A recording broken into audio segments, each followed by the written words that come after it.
Amen. Let's look at 1 Peter chapter 2 and verse 24. మొదటి పేతురు పత్రిక 2వ అధ్యాయం 24వ వచనాన్ని మనం చదువుకుందాం. మనము పాపముల విషయమై చనిపోయి నీతి విషయమై జీవించున్నట్లు ఆయన తానే తన శరీరమందు మన పాపములను మ్రాను మీద మోసుకొనెను. ఆయన పొందిన దెబ్బల చేత మీరు స్వస్థత నొందితిరి. We are looking at what it means when the Bible says that he bore our sins in his own body. ఆయన తానే తన శరీరమందు మన పాపములను మోసికొనెను అన్నటువంటి మాట యొక్క అర్థం ఏంటో మనం ధ్యానిస్తున్నాం. We have seen that the body of Jesus Christ was made in such a way that he could bear our sins.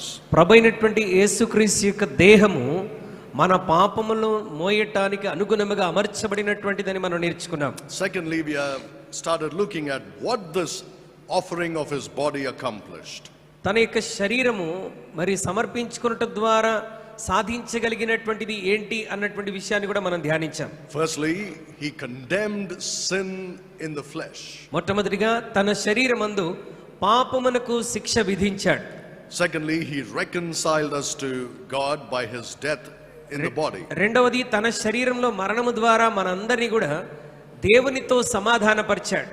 And thirdly, we have seen that he sanctified us by the offering up of his body. మూడోది తన శరీరాన్ని సమర్పించుకొనుట ద్వారా మనందరినీ కూడా పరిశుద్ధపరిచినట్లుగా మనం చూస్తూ ఉన్నాం.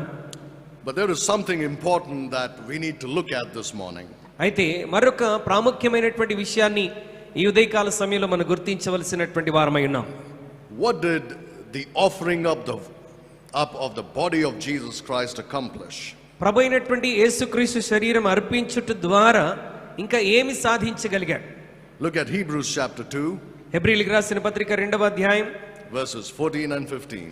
14-15 వచనాలు దేవుని వాక్యాన్ని మనం చదువుదాం. కాబట్టి ఆ పిల్లలు రక్తమాంసములు గలవారైనందున ఆ ప్రకారమే మరణం యొక్క బలము గలవారిని అనగా అపవాదిని మరణం ద్వారా నశింపచేయుటకును జీవితకాలమంతయు మరణ భయము చేత దాస్యమునకు లోబడిన వారిని విడిపించుటకును ఆయన కూడా రక్తమాంసములలో పాలివాడాయను. This passage tells us that he destroyed the devil through the death of his body. ఆయన తన మరణము ద్వారా అపవాదిని నాశనం చేశాడని, అపవాది యొక్క బలమును నాశనం చేశాడని దేవుని వాక్యం అంటున్నది. Now many Christians have a very wrong view about the destruction of the devil. మరి తన యొక్క మరణమును గురించినటువంటి విషయంలో అనేక మంది తప్పుడు ఆలోచన కలిగినటువంటి వారై ఉన్నారు. They have a very unbiblical view. అంటే వాక్యానికి వ్యతిరేకమైనటువంటి ఆలోచన కలిగి ఉన్నారు. So it's important that you understand what the Bible says about the destruction of the devil. పరిశుద్ధ గ్రంథమైనటువంటి బైబిల్ ప్రభు యొక్క ఆ మరణమును గురించి ఏమి చెప్తున్నదో మనం స్పష్టంగా గ్రహించాలి. It says in this passage that Jesus Christ partook of flesh and blood. యేసుక్రీస్తు ప్రభువారు ఆయన రక్తమాంసములలో పాలివాడాయను అని బైబిల్ అంటున్నది. That means he became a human being. అంటే ఆయన మనందరితో పాటుగా మానవ అవతారం ఈ లోకంలో వచ్చాడు. He took human flesh. ఆయన మానవ శరీరాన్ని ధరించుకున్నాడు. Now look at the words carefully. It says he took flesh and blood. ఆయన రక్తమాంసములలో పాలివాడాయను అన్న మాటను ఒకసారి గమనించండి. Before Adam fell into sin, ఆదాము పాపములో పడిపోక ముందు God took Eve out of his side. దేవుడు ఆదాము ప్రక్కలో నుండి హవ్వను తీశాడు. What did Adam say then? అప్పుడు ఆదాము ఏమని చెప్పాడు? He said, "This is now flesh of my flesh and bone of my bones." నా మాంసములో మాంసము, నా శరీరంలో శరీరమని, నా ఎముకలో ఎముక, నా మాంసంలో మాంసం అని అన్నాడు. He did not say, "This is flesh of my flesh and blood of my blood." నా శరీరంలో శరీరము, నా రక్తంలో రక్తమని ఆదాము చెప్పలేదు. Because the body that Adam had was without sin, and before the fall of man into sin, it was different. మరి ఆదాము తను పాపంలో పడిపోక ముందు ఆదాము కలిగి ఉన్నటువంటి దేహము చాలా ప్రత్యేకమైనటువంటిది. Many Christians don't see that. చాలా మంది క్రైస్తవులు దాన్ని గ్రహించలేని స్థితిలో ఉంటున్నారు. For example, Adam could use 100% of his brain. మరి ఉదాహరణకి ఆదాము 100% తన యొక్క మెదడును ఉపయోగించవచ్చు. You know how much you and I use? ఎంత మట్టుకు ఉపయోగించారు తెలుసా? You know how much percentage of our brains we use? మన యొక్క మెదడును ఎంత పర్సెంటేజ్ మనం ఉపయోగిస్తామో తెలుసా? Probably 4 or 5%. మనకున్నటువంటి 100% మెదడులో 4-5% మాత్రమే వాడుకుంటామేమో. If a person is a genius, maybe 6 or 8%. ఒకవేళ ఒక వ్యక్తి ఇంకా బాగా తెలివిగలిగినటువంటి వాడైతే ఒక 6-7% వాడుకుంటాడేమో. But Adam could use 100%. ఆదాము 100% తన యొక్క జ్ఞానాన్ని లేక మెదడును ఉపయోగించవచ్చు. Can you imagine it? ఒకసారి ఊహించుకుందామా? Can you imagine what man has accomplished with just 6 or 8% of his brain being employed? మరి 6-8%తోనే మానవుడు తన జీవితంలో ఏమేమి సాధించగలడో మనం ఒకసారి ఊహించగలమా? And what Adam could have accomplished. మరి 100% మెదడుతో ఆదాము ఏమి సాధించి ఉండగలడు? There are a lot of things involved. We don't have to get deep into those things. వీటిలో చాలా విషయాలు గ్రహించవచ్చు కానీ వాటన్నిటిని మనం చదవాల్సినటువంటి అవసరం లేదు. But think about what he could accomplish physically. ఆయన శారీరకముగా ఏమి సాధించి ఉండగలడో ఒకసారి ఆలోచించండి. He was a perfect man created by God. ఆదాము దేవుని చేత ఒక పరిపూర్ణమైనటువంటి మానవుడిగా సృజించబడ్డాడు. But the thing was, his body was very different before sin entered the world. అయితే పాపము లోకంలోనికి ప్రవేశించక ముందు ఆదాము చాలా ప్రత్యేకమైన దేహాన్ని కలిగి ఉన్నాడు. Because death had not entered the world. ఎందుకంటే ఇంకా మరణము లోకంలోనికి అప్పటికి ప్రవేశించలేదు. So he didn't have blood in his body. He did not have blood in his body. ఆయన తన శరీరంలో రక్తాన్ని కలిగి ఉండలేదు. Probably he had water flowing through his veins. ఆదాము శరీరంలో లేకపోతే ఆయన నరనరముల్లో కూడా మరి రక్తము కాకుండా నీరు ప్రవహిస్తూ ఉన్నదేమో. I'm not joking, I'm being very serious. నేను హాస్యాస్పదంగా ఈ మాట చెప్పట్లేదండి, నిజంగానే చెప్తా ఉన్నాను. When he sinned, ఆయన పాపం చేసినప్పుడు the water changed into blood. మరి ఆ నీరు రక్తముగా మారింది. Probably that's why Jesus Christ's first miracle was changing water into wine. అందుకొరకేనేమో బహుశా యేసుక్రీస్తు ప్రభువారు మొట్టమొదట తాను చేసినటువంటి అద్భుతాన్ని నీటిని ద్రాక్షారసముగా మార్చాడు. Because throughout the Bible, wine is a type of blood. ఎందుకంటే పరిశుద్ధ గ్రంథం అంతట్లో కూడా మరి ద్రాక్షారసం దేనికి సాదృశ్యంగా కనబడుతున్నదంటే రక్తమునకు సాదృశ్యంగా కనబడుతున్నది. In fact, wine is called the blood of grapes in the Bible. మరి ఈ ద్రాక్షారసము రక్తమని పిలువబడినట్లుగా బైబిల్ గ్రంథంలో మనం చూస్తున్నాం. It is called the pure blood of the grapes. మరి ఆ యొక్క ద్రాక్షల యొక్క స్వచ్ఛమైనటువంటి రక్తము అని దానికి పేరు. You can go back and look it up in the Bible, it's there. మీరు పరిశుద్ధ గ్రంథాన్ని మీరు వెళ్ళి చదవగలిగినట్లయితే ఆ విషయాన్ని కనుగొనగలరు. But the reason I'm talking to you about this is very simple. దీని గురించినటువంటి కారణం చాలా సులభంగా అర్థం చేసుకొనవచ్చు. The Adam or the body of Adam was in one way before the fall. ఆదాము యొక్క శరీరము పాపములో పడిపోక ముందు ఒక విధముగా ఉన్నది. But it was different after the fall. మరి అతను పాపములో పడిపోయిన తర్వాత మరొక విధముగా ఉన్నారు. Now when Jesus Christ took flesh and blood, యేసుక్రీస్తు ప్రభువారు ఆయన రక్త మాంసములను ధరించుకున్నప్పుడు he did not have a body which had sin in it. ఆయన యొక్క శరీరంలో పాపమున్న శరీరాన్ని ఆయన ధరించలేదు. But except for sin, మరి పాపమునకు అతీతముగా he had everything else that man's body has after he had sinned. మరి పాపము చేసిన తర్వాత మానవుని యొక్క శరీరము ఏ విధంగా ఉన్నదో అవన్నీ కలిగి ఉన్నాడు, ఒక్క పాపము తప్ప. That's why his body was still subject to death. అందుకొరకే ఆయన యొక్క శరీరము ఇంకా మరణమునకు అప్పగించబడగలిగినదిగా ఉన్నది. That's why his body was subject to weakness and pain and suffering and thirst. అందుకొరకే ఆయన శరీరము బలహీనపడుతున్నది, అలసిపోతున్నది, దాహము కొని ఉన్నది, ఆకలి కొని ఉంటున్నది. He verily took not on him the nature of angels, the Bible says, but he took upon him flesh and blood. ఆయన దేవదూతల యొక్క స్వభావాన్ని ఆయన స్వీకరించలేదు గాని రక్తమాంసమును ఆయన అమర్చుకొని ఈ లోకమునకు వచ్చాడు. He became a partaker of flesh and blood. ఆయన కూడా రక్తమాంసములలో పాలివాడాయను. Why did he do that? ఎందుకు ఆ కార్యాన్ని చేశాడు? So that through death he might destroy him that had the power of. ఆయన మరణము ద్వారా అపవాది యొక్క బలమును నాశనము చేయటానికి. That is the devil. అది సాతానుడు. And the reason why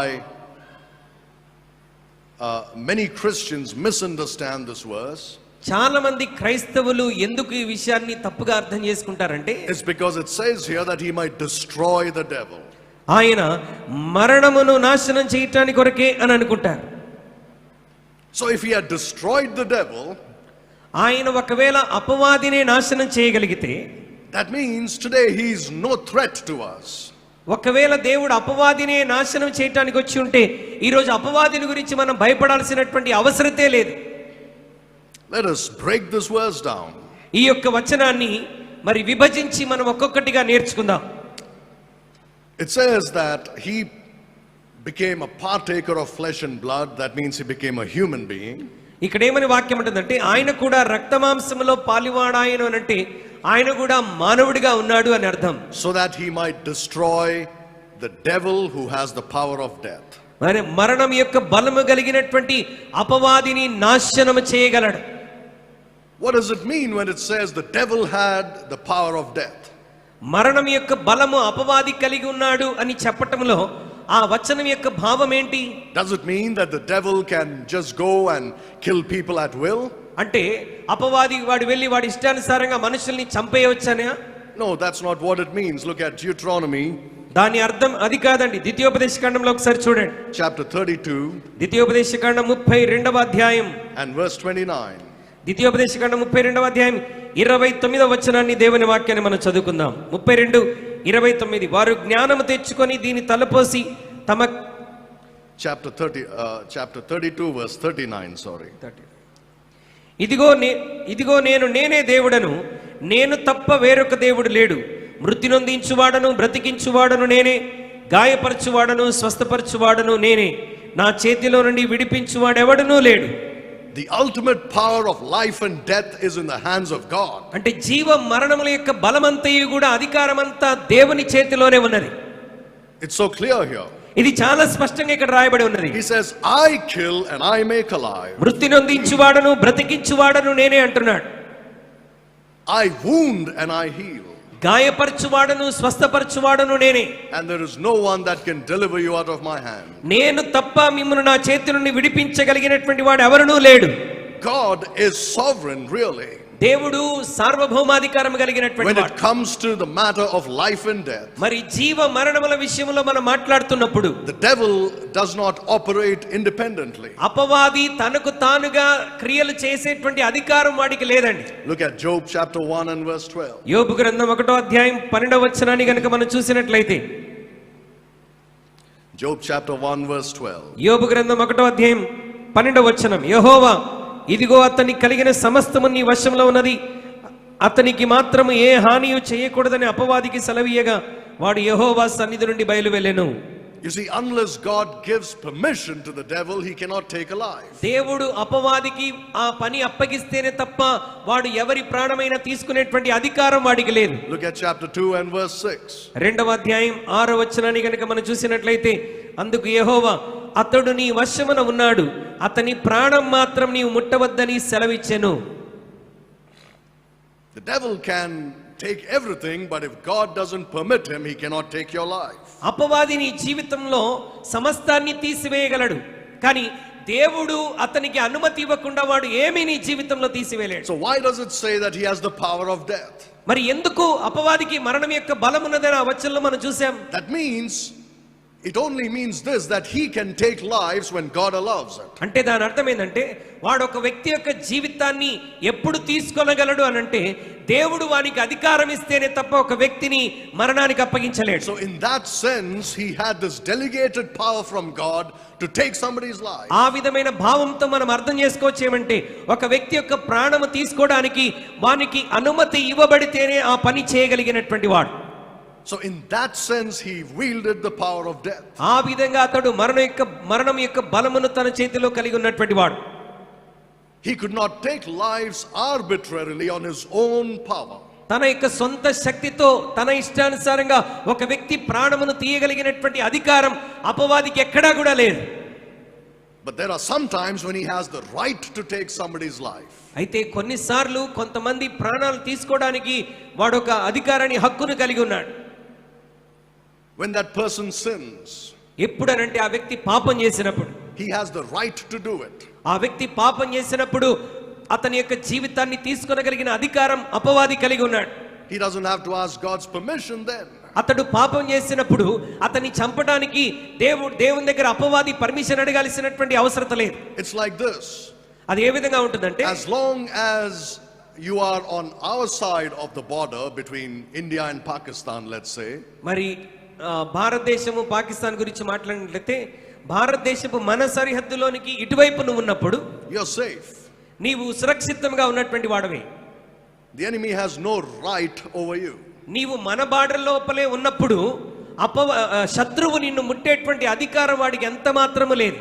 But if you cross the border and go over to the other side, ఒకవేళ మన దేశపు సరిహద్దును దాటి నువ్వు అవతలి ప్రాంతంలోనికి వెళితే, even the Prime Minister of India doesn't have any power over you to protect భారతదేశ you. ప్రధానమంత్రి కూడా మరి నిన్ను గురించినటువంటి అధికారాన్ని కలిగి ఉండలేడు. You are in the power of the enemy. నీవిప్పుడు ఎవరి అధికారంలో ఉన్నావు అనంటే శత్రు యొక్క అధికారంలో, అతని స్వాధీనంలో ఉన్నావు. And you can do, and he can do what he wills. ఆ శత్రువు నీతో ఏమి చేయాలనుకున్నాడో అది చేయవచ్చు.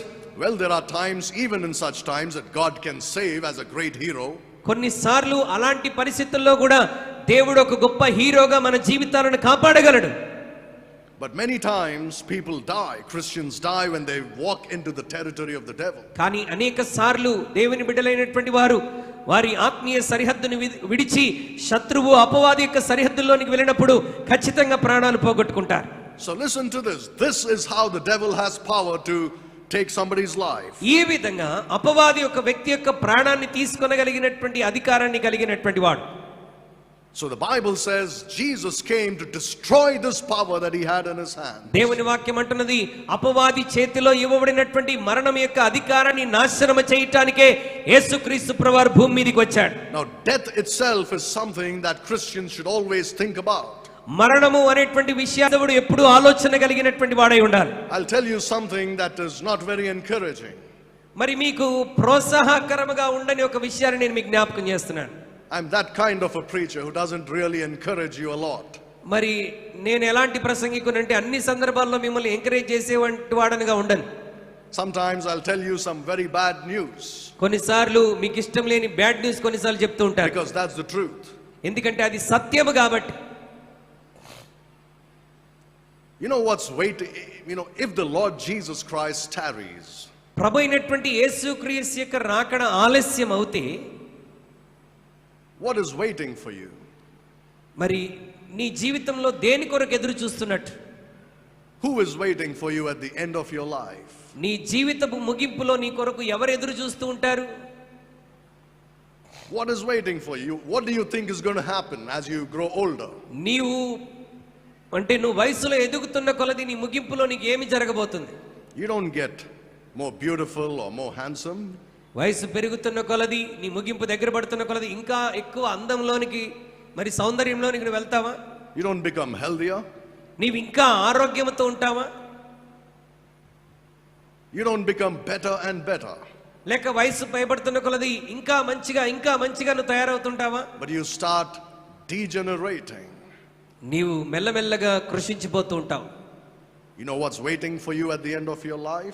నీ జీవితం ముగింపులో నీ కొరకు ఇక ఏమి ఎదురు చూస్తుంటుందో తెలుసా? Disease, hospital beds, and a grave 6 feet. రోగములు, హాస్పిటల్లో పరుపులు, లేకపోతే మరి సమాధుల స్థలంలో ఒక 6 అడుగులటువంటి స్థలం. That's what's waiting for all of us if the Lord tarries.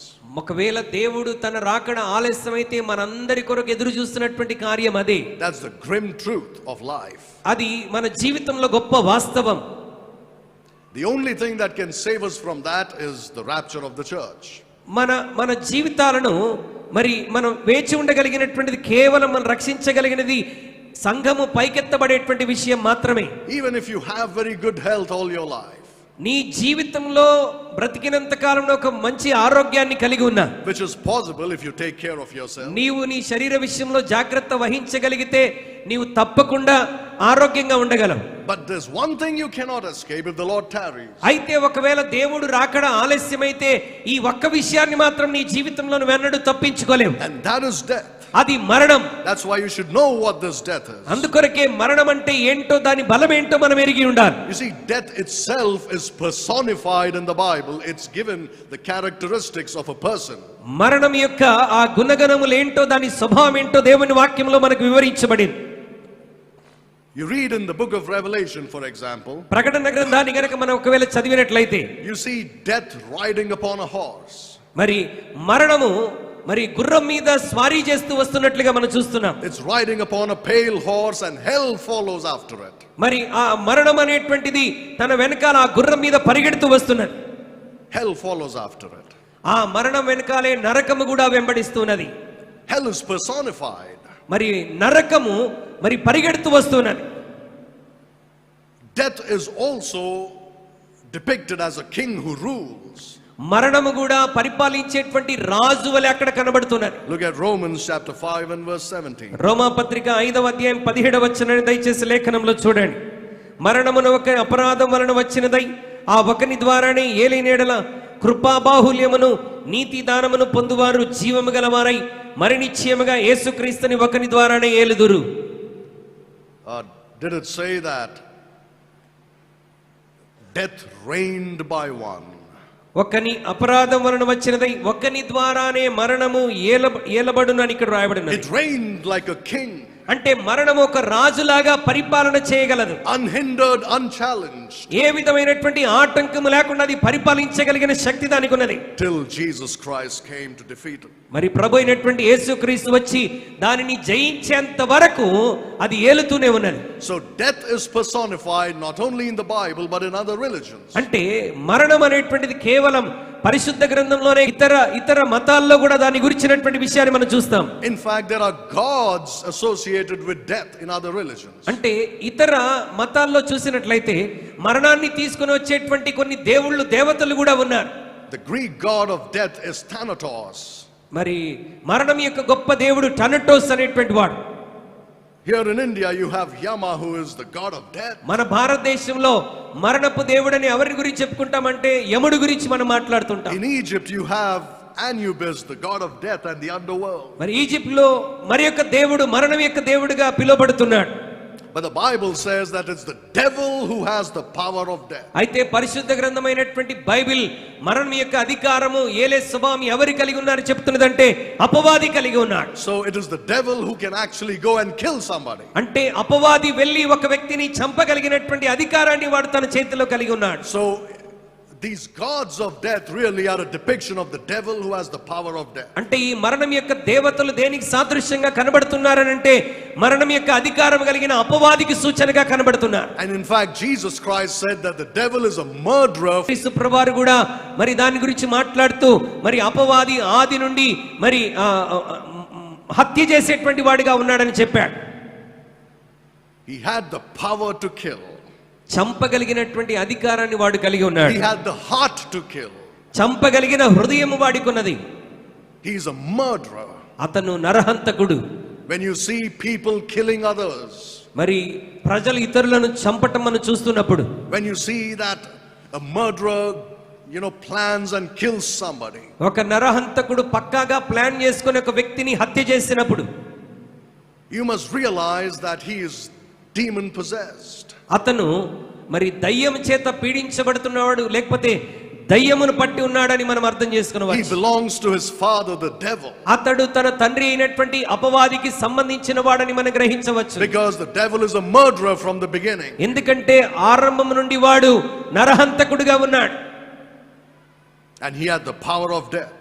అతనికి మరణం యొక్క అధికారం వాడి చేతిలో ఉన్నది.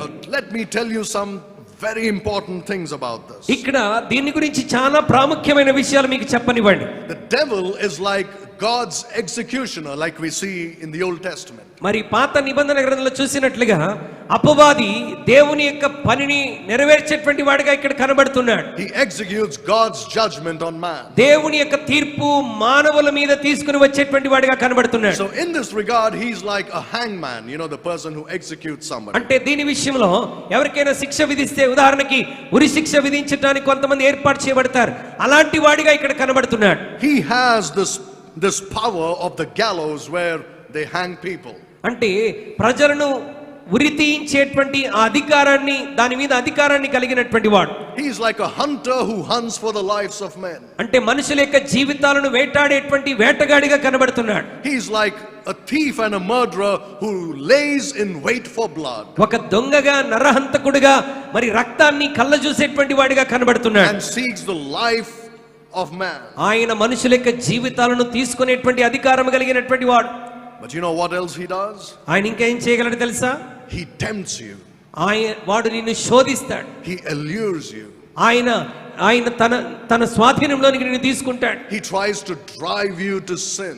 నీవు పాపము చేయనట్లుగా వాడు నిన్ను బలహీనతలోనికి నెట్టివేస్తాడు. He tries to make you cross the borderline. నీవు దేవుని యొక్క సరిహద్దు, నీ జీవితంలో దేవుని యొక్క సరిహద్దును దాటి వెళ్ళినట్లుగా వాడు చేస్తాడు. And there he will be laying in wait for you. అక్కడ తన మరణము ఏలే స్వభావాన్ని నీ కొరకు ఎదురు చూస్తూ ఉంటాడు. Remember, he didn't spare Jesus Christ himself. ఆయన యేసుక్రీస్తు ప్రభువుని కూడా వాడు విడిచిపెట్టలేదు. He tried to push him over the line. అతని తన యొక్క సరిహద్దు నుండి దాటి వెళ్ళేటట్లుగా మరి యేసు ప్రభువుని శోధించాడు. What if Jesus had given in to those temptations? ఒకవేళ యేసుక్రీస్తు ప్రభువు అపవాది శోధనకు తను తాను అప్పగించుకుంటే ఏమి జరిగి ఉండేది? He would have died an untimely death. ఆయన సమయానికి ముందే తన ప్రాణాన్ని పోగొట్టుకునేటువంటి వాడు. And he wouldn't have accomplished salvation. దేవుడు ఏర్పాటు చేసిన యేసుక్రీస్తు తన జీవితంలో నెరవేర్చి ఉండేవాడు కాదు.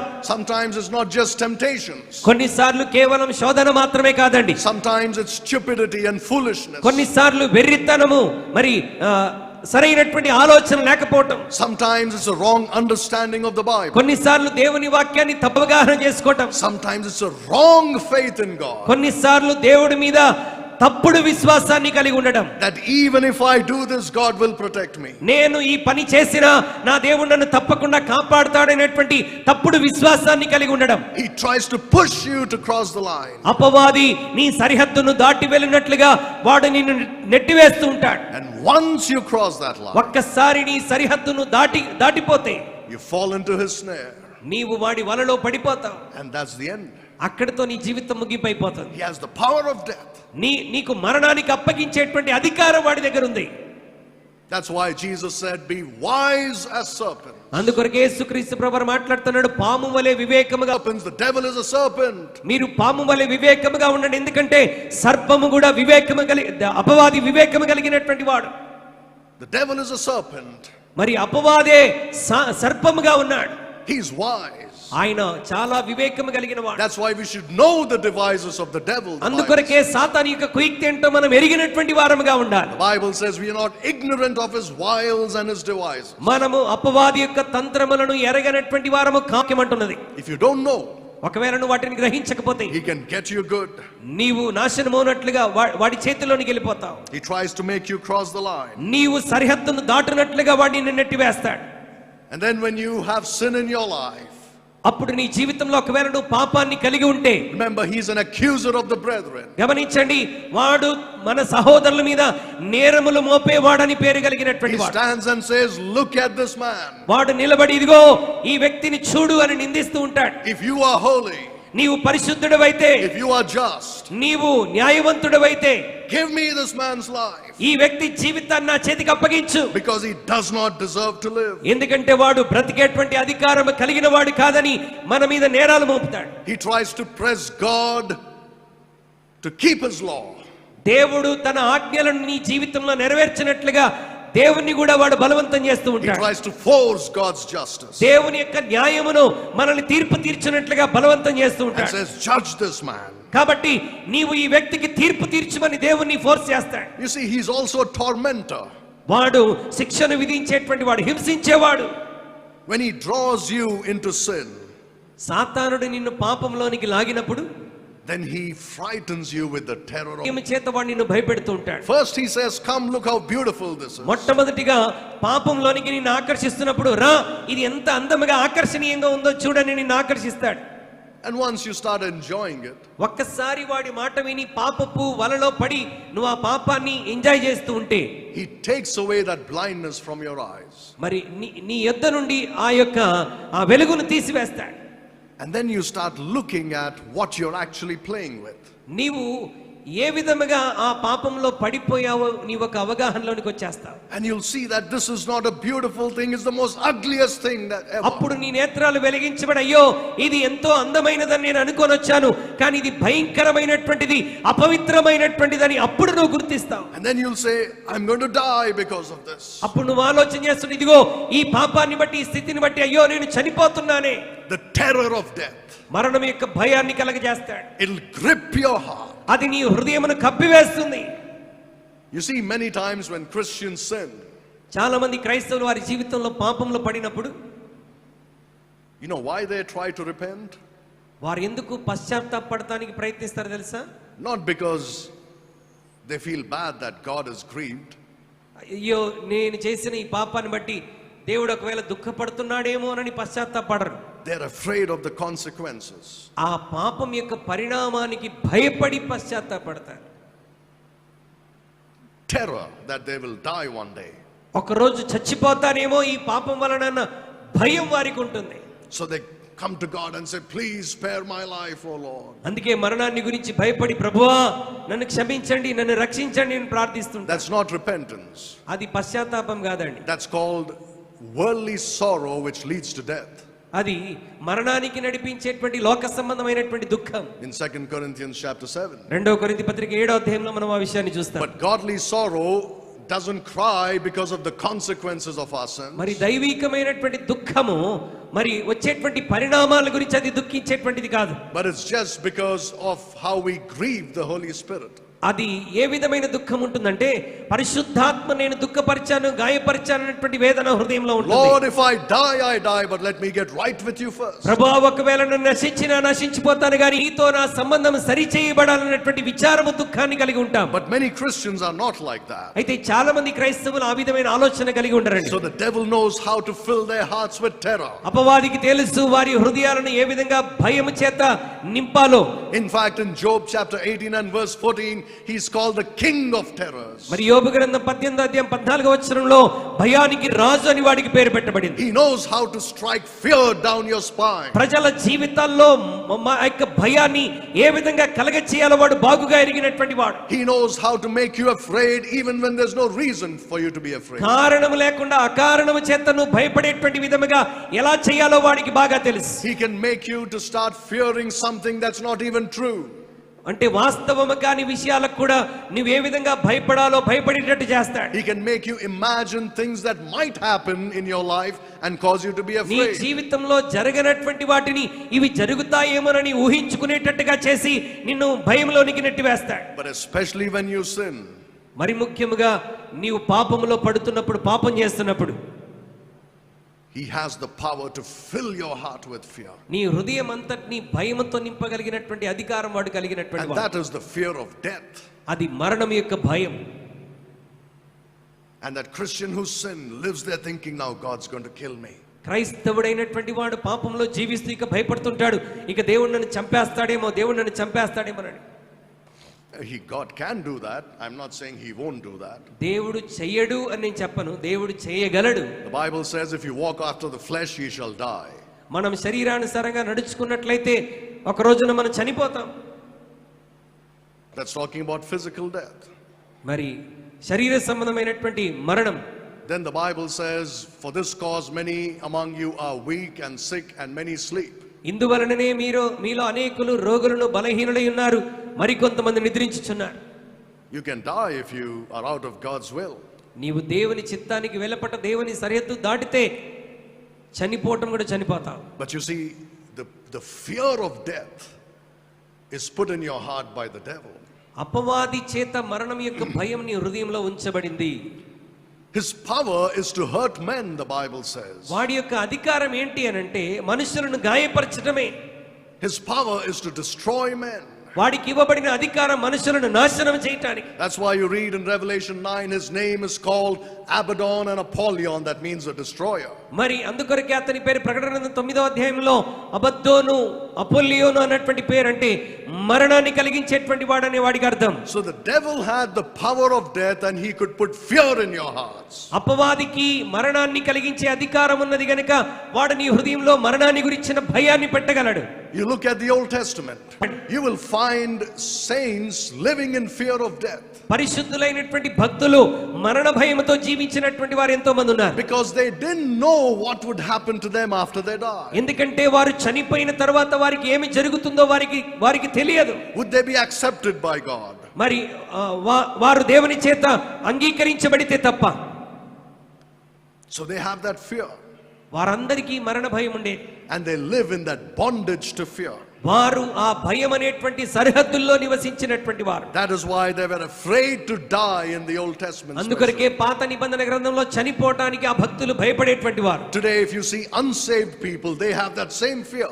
ఒకవేళ ఈ రోజు రక్షింపబడనటువంటి వ్యక్తులను చూస్తే వారి జీవితంలో కూడా మరణాన్ని గురించి అదే భయం ఉంటుంది. The ultimate fear they have is death. వారికి ఉన్నటువంటి ఉన్నతమైనటువంటి భయం ఏంటి అని అంటే మరణాన్ని గురించిన భయం. And they live in bondage to that fear. వారు మరణ భయం అనేటువంటి ఆ బంధకాల్లో జీవిస్తూ ఉంటారు.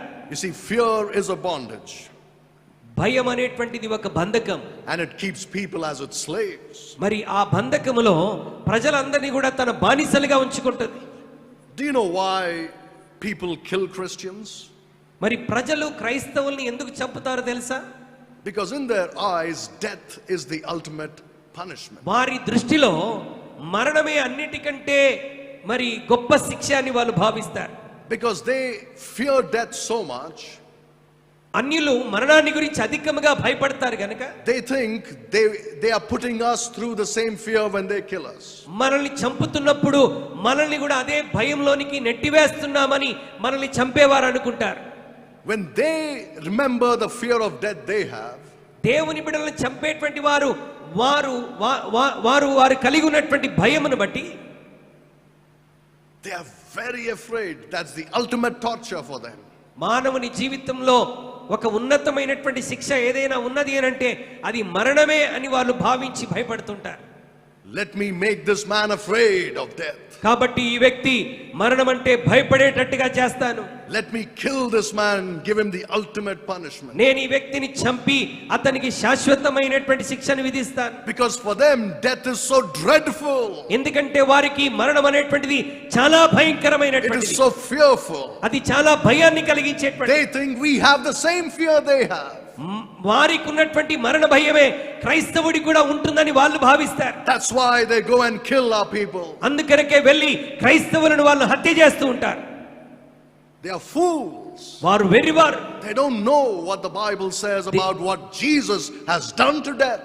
దేవుని వాక్యము మరి వారు ఎరగనటువంటి వారు పరిశుద్ధ గ్రంథంలో యేసుక్రీస్తు ప్రభువారు మరణానికి ఏమి చేశాడో వారు ఎరగని వారు గనుక మరణాన్ని గురించి భయపడతారు. If they only knew the history of the martyrs of Jesus Christ. ఒకవేళ యేసుక్రీస్తు కొరకు హతసాక్షిగా మారినటువంటి వారి చరిత్రను గనుక వారు చదవగలిగితే, if they know about the bravery of the men, the women and the little children, యేసు కొరకు హతసాక్షులుగా అయినటువంటి వారి ధైర్యమును పెద్దలే గాని పిన్నలే గాని వారి ధైర్యమును వారు చూడగలిగితే, in the face of death, మరి మరణాన్ని ఎదుర్కొంటున్నప్పుడు వారి ధైర్యాన్ని చూడగలిగితే, in the face of torture, వారు శిక్షను అనుభవిస్తున్నప్పుడు వారి ధైర్యాన్ని చూడగలిగితే, these fellows would stop doing this. They'll think it's a waste to do this to these Christians. వాళ్ళు ఖచ్చితంగా ఇలా ఆలోచిస్తారు, అయ్యో వీరిని చంపడం అనవసరం, వీరిని చంపడం వ్యర్థమే అన్న భావం వారికి కలుగుతుంది. Because they don't care about death. ఎందుకంటే అప్పుడు ఇక వారు మరణాన్ని గురించి ఆలోచించారు. But you see, the reason why men fear death, మనుషులు ఎందుకు మరణాన్ని గురించి భయపడుతున్నారు అనంటే, it's because to them it's a mystery. వారికి అది ఒక మర్మముగా ఉంటున్నది కాబట్టి. They don't know what's going to happen after death. ఆ మరణం యొక్క మర్మం ఏంటో వారికి తెలియదు. మరణం తర్వాత ఏమి జరగబోతుందో వారికి తెలియదు. What is death? మరణం అంటే ఏంటి? Where does it lead me? ఈ మరణం నన్ను ఎక్కడ నడిపిస్తుంది? Why does it come when it comes? మరి మరణము ఎప్పుడు రావాలో అప్పుడు ఎందుకు వస్తుంది? What is the nature of the life that lays beyond death? మరి మరణము తరువాత మానవుని యొక్క జీవించగలిగినటువంటి స్వభావం ఏ విధంగా ఉన్నది? When they think about these things, they go crazy.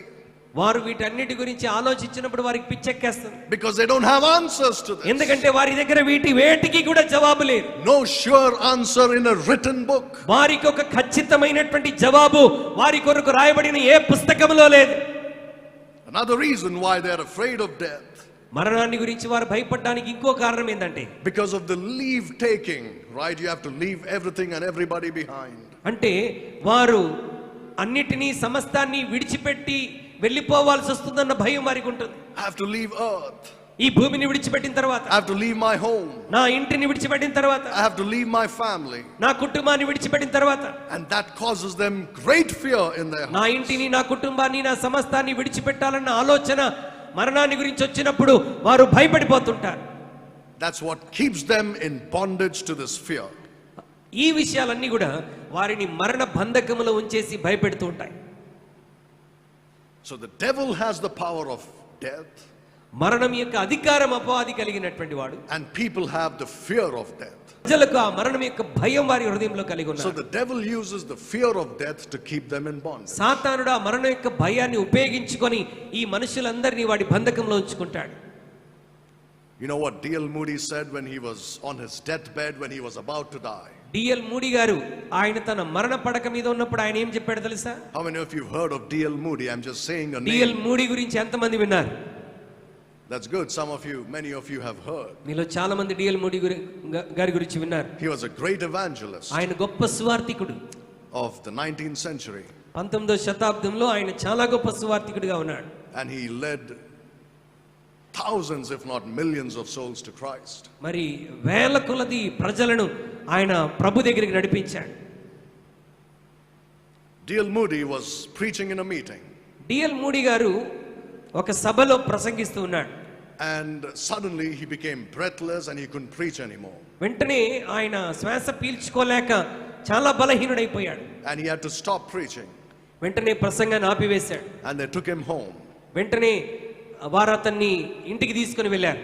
And the doctor examined him and said he won't live. డాక్టర్లు పరిశీలించన్నాడు, ఈయన ఎక్కువ సమయం బ్రతకడు. And he was laying there on his bed in his home, surrounded with his family. ఆయన తన ఇంటిలో మరి మరణ పడక మీద ఉన్నాడు, చుట్టూ కుటుంబ సభ్యులు ఉన్నారు. And he was in and out of consciousness. ఆయన కాసేపు స్పృహలో ఉంటున్నాడు, కాసేపు స్పృహ లేకుండా ఉంటున్నాడు. And finally he said these words. చివరిగా ఆయన ఒక మాట చెప్పాడు. He said, earth recedes. మరి భూమి స్వీకరిస్తుంది. Earth is just going back, it's going away. మరి భూమి వెనకకు వెళ్ళిపోతుంది. Heaven opens before me. మరి పరలోకం నా ఎదుట తెరవబడుతుంది. If this is death, ఒకవేళ ఇదే మరణం అయితే, it is sweet, he said. It is sweet. అది చాలా మధురముగా ఉంటుంది. There is no valley here. ఎందుకంటే అక్కడ ఏ ఖాళీ కూడా కనిపించటం లేదు, ఏ లోయ కనిపించట్లేదు. God is calling me, I must go. దేవుడు నన్ను పిలుస్తున్నాడు గనుక నేను వెళ్ళవలసిందే. In fact, he said, I can hear the children laughing. నేను ఇదిగో ఆ పిల్లలు నవ్వటం నేను చూస్తున్నాను. I must go, he said. నేను ఆయన దగ్గరికి వెళ్ళవలసి ఉంది. And he died. ఆ మాటలు చెప్తూ D.L. మూడీ కన్ను మూశాడు. I have a book at home. నా దగ్గర ఒక పుస్తకం ఉంది ఇంటి దగ్గర. It's called The Last Words of Saints and Sinners. మరి పరిశుద్ధుల పాపుల యొక్క చివరి మాటలని. If you can get it, you should get it. ఆ పుస్తకం నీకు ఎక్కడైనా దొరికితే తప్పకుండా సంపాదించుకోండి. I bought it more than 25 years ago. నేను 25 సంవత్సరాల క్రితం ఆ పుస్తకాన్ని కొన్నాను. The Last Words of Saints and Sinners. పరిశుద్ధుల పాపుల చివరి మాటలు. The saints' words are like this, like D.L. Moody's. పరిశుద్ధుల మాటలన్నీ కూడా చివరి మాటలని ఇప్పుడు నేను చెప్పినట్టుగా D.L. మూడీ గారి లాగా ఉంటాయి. But if you read the words of some of these sinners who rejected Christ, కానీ క్రీస్తుని తృణీకరించినటువంటి ఈ పాపులు చివరి దశలో చెప్పిన మాటలు ఎలా ఉన్నాయి తెలుసా? it's heart-wrenching.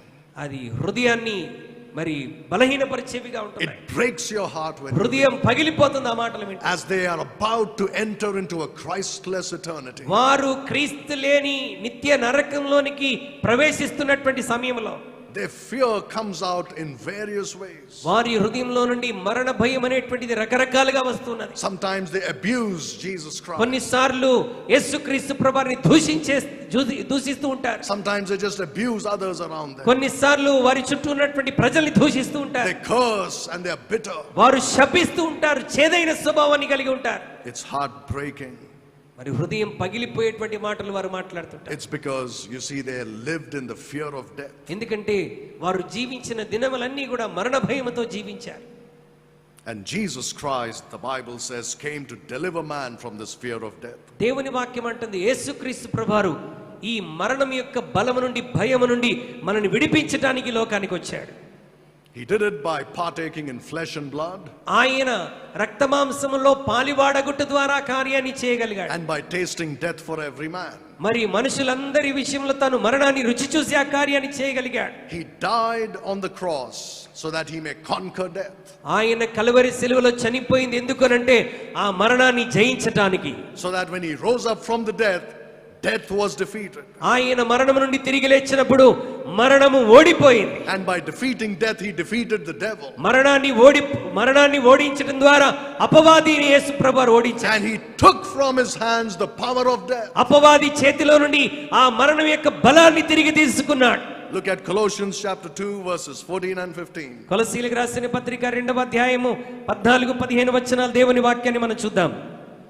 మరియు అపరాధముల వలనను శరీరమందు సున్నతి పొందక ఉండుట వలన మీరు మృతులై ఉండగా దేవుడు వ్రాతపూర్వకమైన ఆజ్ఞల వలన మన మీద రుణముగాను మనకు విరోధముగా ఉండిన పత్రమును మేకులతో సిలువ కొట్టి దాని మీద చేవ్రాతను తుడిసివేసి మనకు అడ్డం లేకుండా దానిని ఎత్తివేసి మన అపరాధములన్నిటినీ క్షమించి ఆయనతో కూడా మిమ్మల్ని జీవింపజేశాను. ఆయన ప్రధానులను అధికారులను నిరాధాయులుగా చేసి సిలువ చేత జయోత్సవముతో వారిని పట్టి తెచ్చి బాహాటముగా వేడుకను కనబర్చెను. He spoiled principalities and powers. That's to do with the devil. ఆయన ప్రధానులను అధికారులను నిరాధాయులుగా చేశాడు. He triumphed over them.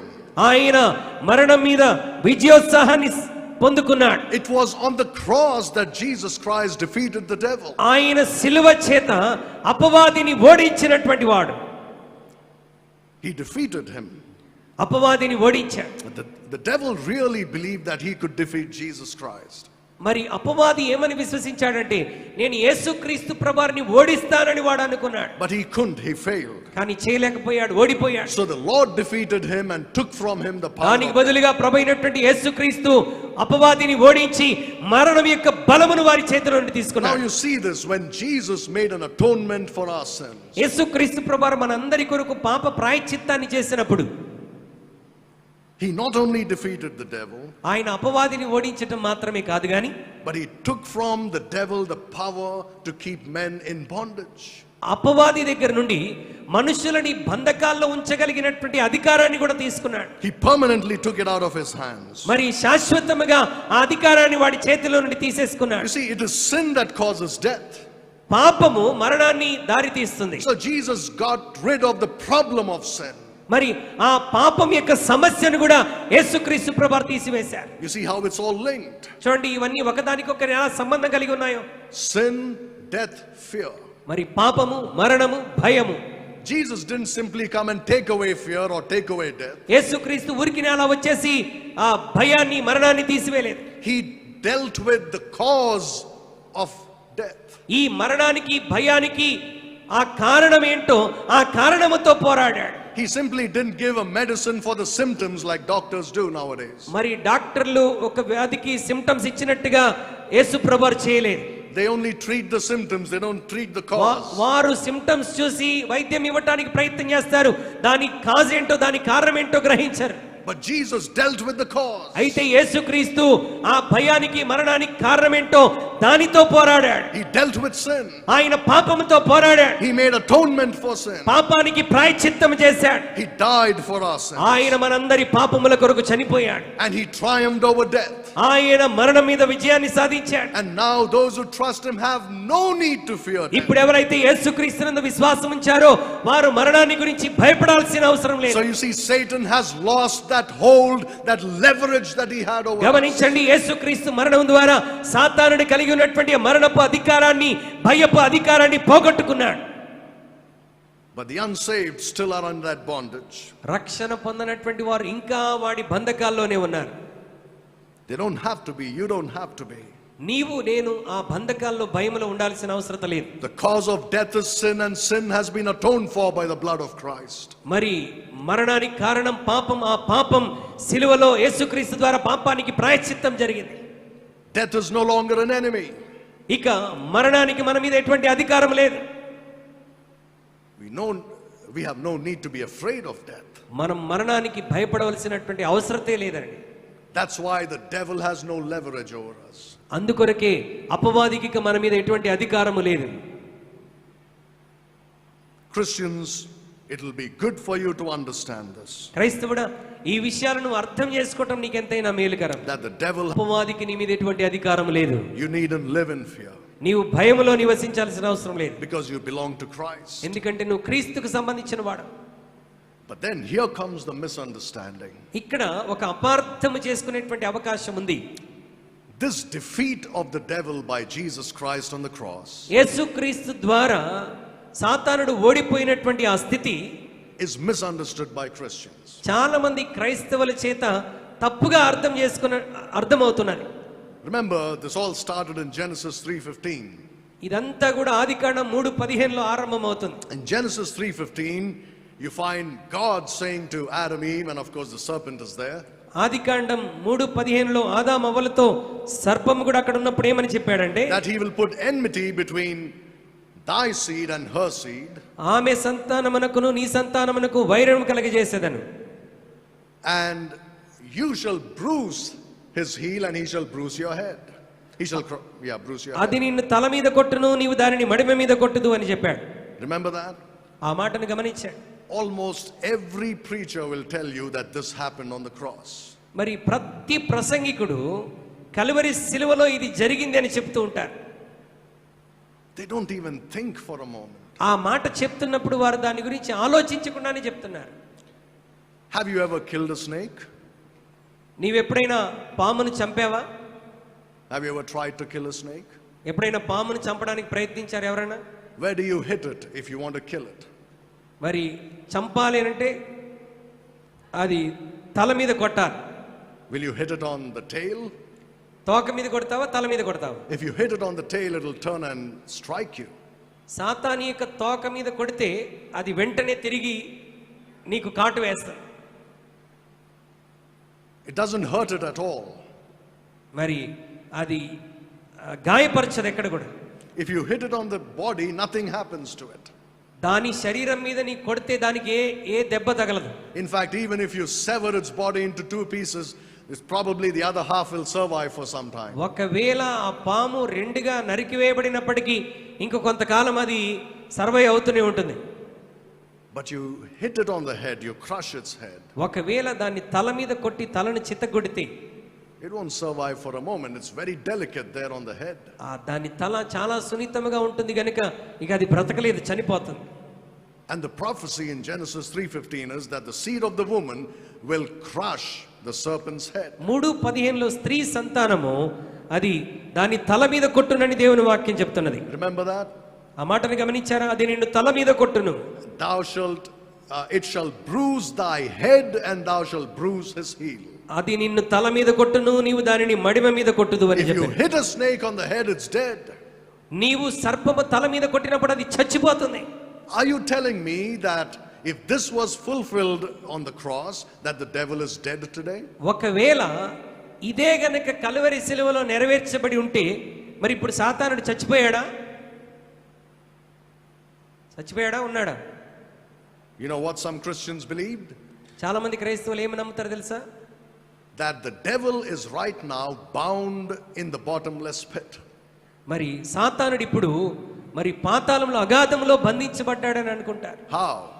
ఏ విధంగా? Because Jesus defeated him on the cross. ఎందుకంటే యేసుక్రీస్తు వాణ్ణి మరి సిలువలో ఓడించాడు కాబట్టి. Remember in Revelation chapter 20 you find that. ప్రకటన గ్రంథం 20వ అధ్యాయంలో ఆ విషయాన్ని మనం చూస్తాం. That an angel comes and binds Satan for 1,000 years. మరి దేవదూత వచ్చి అపవాదిని 1000 సంవత్సరాల కొరకు పాతాళంలో బంధించి ఉంచాడు. And they think that 1,000 years is not literal but figuratively applied to all generations. మరి 1000 సంవత్సరాలు అని అంటే అది అక్షరార్థంగా చెప్పబడినది కాదు, అన్ని తరాలకు సంబంధించిందని కొంతమంది తప్పుగా అవగాహన చేసుకుంటారు. So according to them, for 2,000 years now since the cross, the devil is bound in the bottomless pit. వారి యొక్క ఆలోచన ప్రకారంగా గడిచిన 2000 సంవత్సరాలుగా ఈ పాతాళంలో లేక అగాధంలో అపవాది బంధించబడ్డాడని వాళ్ళు అనుకుంటూ ఉంటారు. And now they believe that the gospel will spread throughout the world and the whole world will be saved. ఇప్పుడు మరి సువార్త సకల జనులకు ప్రకటించబడుతుంది, ప్రపంచమంతా రక్షించబడుతుందని అవగాహనలో ఉండిపోయారు. Something's wrong there, you see, with these people. అంటే ఇలాగ ఆలోచించేటువంటి వారు తప్పుగా ఆలోచన చేస్తున్నారు. They cannot process what they see with their eyes and hear with their ears. వారి కన్నులతో ఏదైతే చూస్తున్నారో, చెవులతో దేని వింటున్నారో దాన్ని బట్టి ఒక నిర్ధారణకు రావడానికి వీల్లేదు. The world will not become better. The Bible doesn't teach evolution. లోకం ఎప్పుడు కూడా మంచిగా మారలేదండి. It only becomes worse and worse. లోకము రాను రాను ఇంకా భయంకరంగా దరిద్రంగా మారిపోతుంది. Till Jesus comes back and sets everything right. యేసుక్రీస్తు ప్రభువారు తిరిగి వచ్చి సమస్తాన్ని సరిచేసేంత వరకు లోకం ఇంకా ఇంకా దారుణమైన స్థితికి దిగజారుతుంది. The Bible says that the devil is like a roaring lion walking about seeing whom he may devour. దేవుని వాక్యం ఏమని చెప్తుందంటే అపవాది గురించి, మీ విరోధి అయినటువంటి అపవాది గర్జించు సింహం వలె ఎవరిని మృంగుదునా అని వెదుకుచూ తిరుగులాడుచున్నాడు. He is not a dog on a leash. ఆయన ఒక కుక్కలాగా ఆయన బలహీనముగా ఉన్నటువంటి వాడు కాదు. With a chain around his neck. మరి ఆ కుక్కలాగా సంఖ్యలతో బంధించి ఉంచబడినటువంటి వాడు కాదు. Put in the bottomless pit. మరి పాతాళములో బంధించబడినటువంటి వాడు కాదు. He's a roaring lion. వాడు గర్జించు సింహం వలె తిరుగులాడుతున్నాడు. He's waiting to devour if you cross his path. నీవు నీ సరిహద్దును దాటితే నిన్ను మింగివేయటానికి వాడు వెతుకుచూ తిరుగుచున్నాడు. So what is this defeat on the cross then? మరి యేసుక్రీస్తు ప్రభువు సిలువలో దేనిని ఓడించాడు? Before I show you that and close, నేను దాన్ని మీకు చూపించి ముగించడానికంటే ముందుగా I want to make sure that you understand that the devil is not bound or his head is not crushed. అపవాది బంధించబడ్డాడు, వారి తల చితగొట్టబడింది అన్నటువంటి విషయం కాదు. Look at Romans chapter 16. రోమా పత్రిక 16వ అధ్యాయంలోనికి ఒకసారి రండి.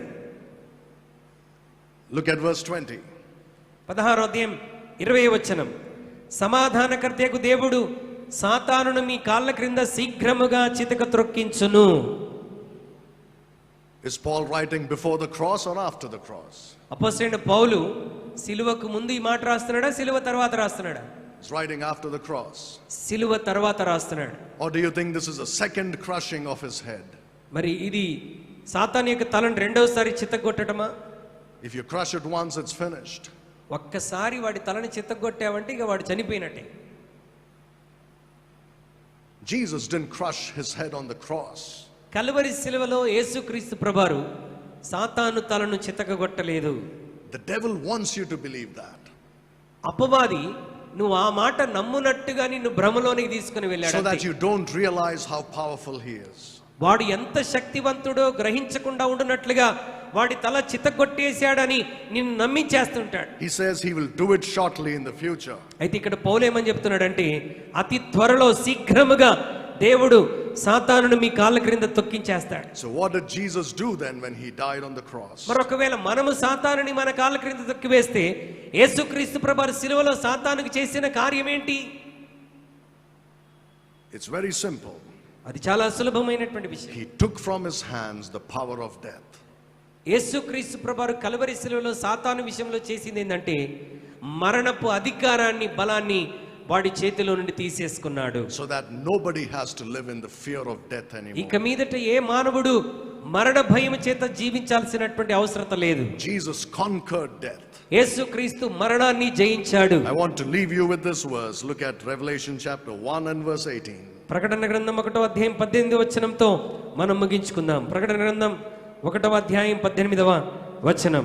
నేను మొదటి వాడను, కడపటి వాడను, జీవించువాడను, మృతుడనైతిని గాని ఇదిగో యుగ యుగములు సజీవుడనై ఉన్నాను, మరియు మరణము యొక్కయు పాతాళ లోకం యొక్కయు తాళపు చెవులు నా స్వాధీనంలో ఉన్నవి.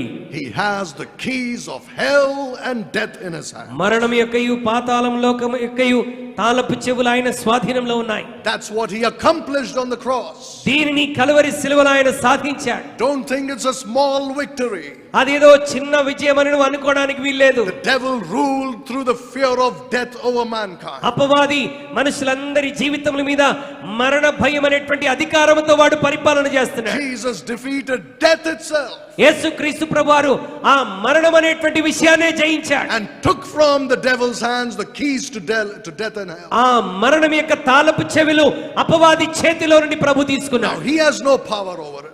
ఇక అపవాదికి మరణం మీద అధికారం లేదు. Because Jesus conquered death. Death is the slave of Jesus Christ. ఎందుకంటే యేసుక్రీస్తు ప్రభువారు మరణాన్ని జయించాడు. ఇప్పుడు మరణము యేసుక్రీస్తుకు బానిసగా ఉన్నది. He is the victor. ఆయన విజయం పొందినటువంటి వాడు. You have trusted in Jesus Christ. నీవు నేను యేసుక్రీస్తునందు విశ్వాసం ఉంచాం. And you do not fear death. కాబట్టి ఇక మీదట నువ్వు మరణానికి భయపడాల్సిన అవసరం లేదు. He destroyed him who had the power of death. మరణ భయం యొక్క అధికారం కలిగినటువంటి వాడిని ప్రభు నాశనం చేశాడు. By conquering death. మరణాన్ని జయించుట ద్వారా, by paying the atonement for sin, మరి పాప ప్రాయశ్చిత్తానికి వెల చెల్లించుట ద్వారా, and by rising again from death. మరలా మరణం నుండి తిరిగి లేవటం ద్వారా. Let's take a few minutes to pray silently in our heart. కొన్ని నిమిషాలు మౌనంగా ప్రభు సన్నిధిలో మనం ప్రార్థన చేద్దాం. Are you living in fear? నీవు భయములో జీవిస్తున్నావా? Do you fear death? నీవు మరణానికి భయపడుతున్నావా? Well, we all fear death to some degree or the other. మరి ఏదో ఒక విధం చేత మరణాన్ని గురించి మనందరం భయపడతాం. We don't want to die rather, even if we don't fear death. మరణాన్ని గురించి మనం భయపడకపోయినా మరణించాలని మనం ఇష్టపడం. Maybe sometimes we fear how we will die. కొన్నిసార్లు నీ భయం ఏంటంటే నేను ఎలా చనిపోతానో అన్నటువంటి భయం. You needn't fear any of these things. వీటి గురించి నువ్వు భయపడాల్సిన అవసరం లేదు దేవుని బిడ్డగా. Bring these fears to Jesus Christ. ఈ భయములన్నీ యేసు ప్రభువారి దగ్గర తీసుకొని రా. He has death on a leash now. ఆయన ఇప్పుడు మరణాన్ని తన స్వాధీనంలో ఉంచుకున్నటువంటి వాడు. It's like a dog at his feet. ఇప్పుడు మరి ఒక కుక్కకి ఏ విధంగా గొలుసు వేస్తామో యేసుక్రీస్తు ప్రభువారు మరణానికి గొలుసు వేసి పట్టుకున్నాడు. It cannot hurt you. అది నిన్ను గాయపరచలేదు. Sometimes when your loved ones go to be with the Lord, కొన్నిసార్లు నీవు ప్రేమించినటువంటి వారు నీ ప్రియ కుటుంబ సభ్యులు ఒకవేళ ప్రభు దగ్గరికి వెళ్ళిపోతే it hurts you greatly. అది నిన్ను ఎంతగానో గాయపరుస్తుంది. But remember this, అయితే ఒక విషయాన్ని గుర్తుపెట్టుకో, that death that they went through is only a gate through which they passed to go to be with the Lord. వారు అనుభవించినటువంటి మరణం కేవలం దేవుని దగ్గరికి శాశ్వతమైన జీవితంలోనికి వెళ్ళటానికి అది ఒక గేట్ లాగా, ఒక ద్వారం లాగా ఉన్నదని మాత్రమే మనం It గుర్తించాలి. is only a servant that carries you in its arms to Jesus Christ. తన చేతుల్లో నిన్ను యేసుక్రీస్తు ప్రభువారికి తీసుకుని వెళ్ళేటువంటి నీ దాసుడిగా, దాసిగా మరణం ఉన్నది. The sting of death is broken. ఆ మరణం యొక్క ముళ్ళు విరువబడింది. Bring your fears to Jesus Christ నీ భయములన్నీ యేసుక్రీస్తు ప్రభువారి దగ్గర తీసుకొని రా. and say, Lord, help me never to fear death because you conquered it. ప్రభా, నీవు మరణాన్ని జయించిన వాడవి గనుక ఎన్నడూ మరణాన్ని గురించిన భయము నాలో ఉండకుండా సహాయం చేయి. Help me never to live in bondage to fear. మరణ భయం అనే బంధకములో నేను నివసించడానికి వీల్లేదు మా ప్రభా. Because you have given me a spirit of love and of power and of a sound mind. ఎందుకంటే ప్రేమ మరి ఇంద్రియ నిగ్రహములు కలిగినటువంటి ఆత్మను మీరు మాకు ఇచ్చారు. Lord, I pray